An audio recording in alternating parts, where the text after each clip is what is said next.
Madame, Monsieur, merci d'avoir pris le rendez-vous du face-à-face de ce mardi. Nous sommes 3 décembre. Nous recevons pour vous Monsieur docteur, je vais dire docteur Laurent Delors-Farton. Laurent Delors-Farton, bonjour. Bonjour, monsieur Agua. Merci d'avoir accepté notre invitation. Vous êtes docteur en communication, membre des forces Cori pour un Bénin émergent. Nous parlons aujourd'hui du vote de la loi sur le statut de l'opposition. Dites-nous, est-ce une avancée démocratique?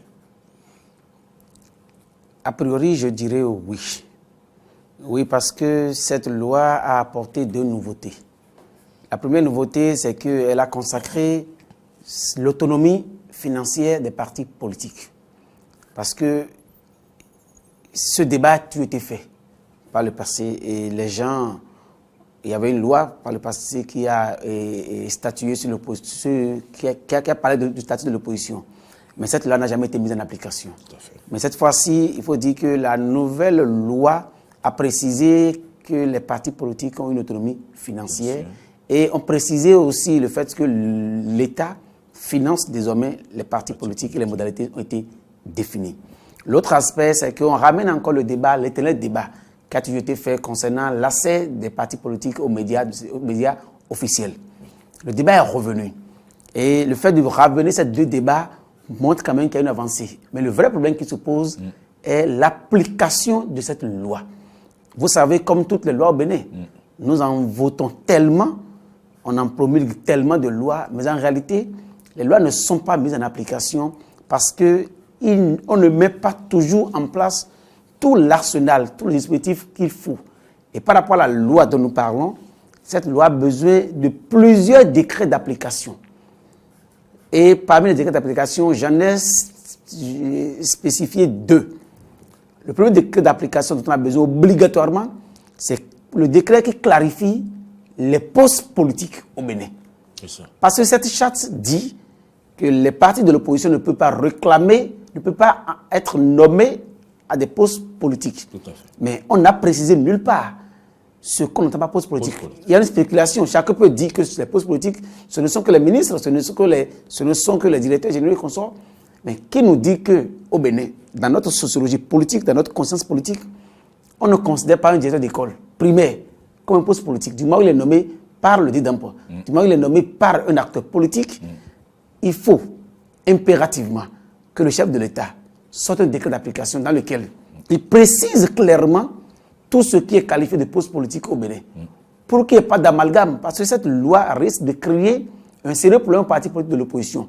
Et vide de les éventrer, de vider les partis politiques de toute leur substance, parce qu'aucun individu, nous connaissons la Béninois, ne voudra être de l'opposition parce qu'il serait peut-être dans l'intention simplement d'être directeur d'école, d'être directeur d'une société, d'une structure, être un CSAF, quelque chose comme ça.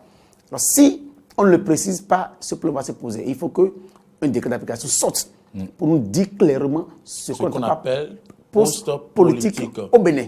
Pour que cet amalgame puisse partir, afin que les militants soient libres dans leur engagement, libres dans leur appartenance à la mouvance comme à l'opposition. Parce qu'à mon entendement, il serait inconcevable. Et nous savons quand même que souvent, même pour faire nommer un censeur, un surveillant dans une école, dans un établissement, on voit des colorations politiques. Si le chef de l'État peut faire cette qualification, ce sera bien. Parce que si on ne le fait pas, c'est comme si on met à mal les partis de l'opposition que nous sommes. Alors que nous avons besoin de ces militants, de tout le monde pour pouvoir faire le combat politique afin que l'alternance soit une alternance rassurée. Le second décret qui urge pour que le chef d'État mette en application cette loi, c'est le décret qui va spécifier de manière claire les conditions dans lesquelles l'opposition participe aux médias, a accès aux médias du service public. On les connaît, la nation, l'OTB, à la radio comme la télévision et tout ce qui entoure l'OTB. Il faut qu'un décret d'application soit pris pour clarifier les conditions et contraindre les dirigeants de ces organes. Parce qu'un fait est que la loi soit votée, mais l'autre est que les dirigeants mettent en application cette loi. Il faut qu'ils invitent les acteurs de l'opposition à avoir accès à des débats. Il faut qu'ils organisent des débats d'intérêt. Et on n'a pas besoin de décret pour ça, non, M. Delors-Farton? C'est aux journalistes d'inviter, d'équilibrer l'information. C'est un secret de polichinelle que nous connaissons tous, c'est que l'OATB en tout cas les médias de service public, ça ne date pas du président Patrick Talon, ni du président Boni Yayi. C'est devenu une tradition dans cette maison où on est frileux par rapport à l'opposition. Alors que nous savons bien que dans les années 90, ce sont ces mêmes médias qui ont permis à la démocratie béninoise de vivre ces moments de gloire. Au moment où on avait la chance de voir les éminentes personnalités de ce pays, politiques qui soient de l'opposition ou de la mouvance, s'affronter à travers des débats d'une qualité extraordinaire. Il y a des noms qui sont restés. Il y a de grands noms qui sont restés dans la conscience politique béninoise. Et ce sont ces médias qui les ont faits. Mais il se fait que depuis quelques années, de manière unanime, tous les acteurs politiques de l'opposition ont été exclus de ces médias. Et on ne sait pas qui le dit, mais on sent quand même qu'il y a une main mise sur ces médias qui font que les journalistes ont peur. Ils ont peur de jouer pleinement leur rôle de journaliste.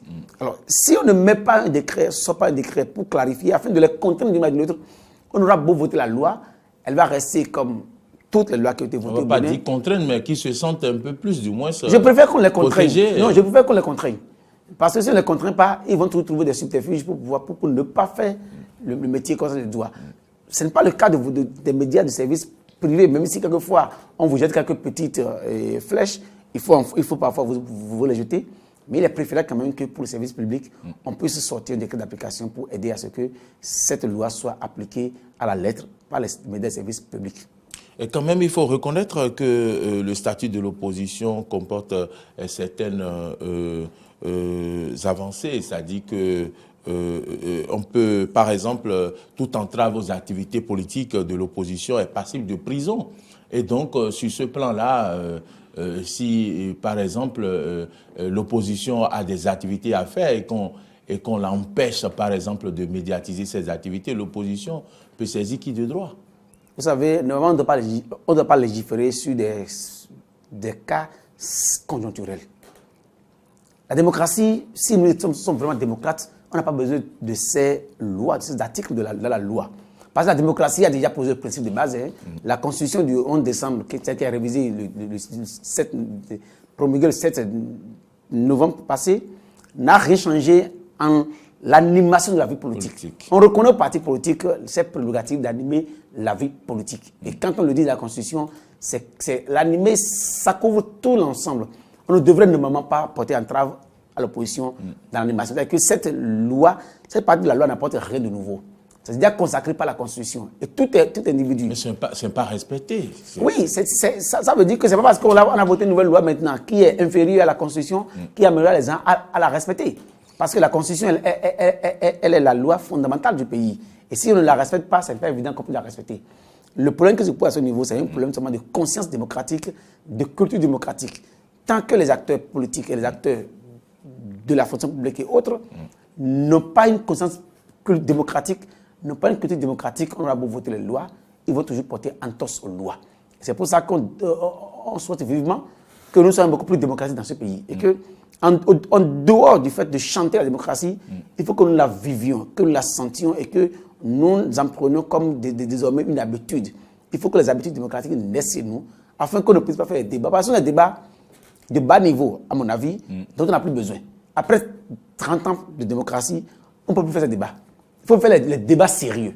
Le débat sérieux, c'est le développement. Le débat sérieux, c'est l'emploi. Le débat sérieux, c'est l'information. Le débat sérieux, c'est la santé des populations du Bénin. Ces débats qui concernent encore les libertés démocratiques, on ne peut plus y revenir. Malheureusement, on y est encore 30 ans plus tard. C'est dommage. Et mon souhait à moi est que les 30 prochaines années qui s'annoncent, parce que c'est une question de cycle, qui s'annonce, il faut qu'on puisse quand même finir avec ces débats. Et qu'on puisse savoir que ce qu'on a en démocratie, c'est la liberté d'expression, la liberté d'opinion et la liberté de proposition d'alternatives. Tant qu'on n'est pas rentré dans cette logique, alors retournons à autre modèle qu'au modèle démocratique. Malheureusement, on est chacun de nous attaché à ce modèle démocratique. Il faudra tout faire pour l'épanouir davantage. Les formations qui souhaitent entrer dans l'opposition doivent faire officiellement une déclaration, et puis faire une déclaration officielle aussi, un enregistrement officiel au ministère de l'Intérieur. Et à cela s'ajoute le fait que ces formations-là, ces personnes-là qui sont dans l'opposition n'auront pas droit à des postes politiques au niveau de la mouvance, à des nominations. On l'a dit, est-ce que vous avez comme impression que on veut que l'opposition n'aura droit à rien. Est-ce que vous avez comme impression que c'est pour peut-être forcer les gens à ne pas aller dans l'opposition? Vous savez, la politique, c'est une affaire de conviction, c'est une affaire d'intérêt de groupe, c'est une affaire d'intérêt du peuple. Si vous voulez faire la démocratie et que vous voulez être de l'opposition, personne n'a besoin de faire une déclaration. Depuis 3 ans, les FCBE sont engagés dans l'opposition, tout le monde le connaît. Nous n'avons fait aucune déclaration nulle part, mais on connaît notre ligne idéologique, notre ligne politique. On sait que nous sommes opposés au régime en place. Et nous l'avons prouvé par tous les moyens. C'est qu'on n'a pas besoin, a priori, de faire une déclaration avant d'être reconnu de l'opposition. Mais si on veut qu'on fasse de la formalité, cette formalité, ceux qui se sentent concernés peuvent la faire. Mais faire une formalité et ne pas animer la politique en tant que force de l'opposition ne sert à rien. Être de l'opposition, c'est proposer une alternative crédible. C'est critiquer ce qui est fait, de dire ce qui peut être fait normalement. C'est proposer au peuple un nouvel espoir. C'est proposer au peuple un nouvel engagement, meilleur à ce que ceux qui sont en face sont en train de faire. Vous allez vous faire une déclaration, si vous n'avez pas une alternative crédible, si vous n'avez pas quelque chose à proposer de nouveau, ça n'a aucun sens. C'est que l'opposition n'est pas dans la déclaration, l'opposition est dans les habitudes, dans le comportement, dans le combat politique et dans l'affirmation d'une nouvelle offre. Tant qu'on n'a pas ces principes réunis, on aura beau faire une déclaration, ça n'a pas de sens. La déclaration, à mon avis, c'est juste un papier. Je ne suis pas pour autant attaché au papier, je suis attaché aux actes, aux idées, aux propositions.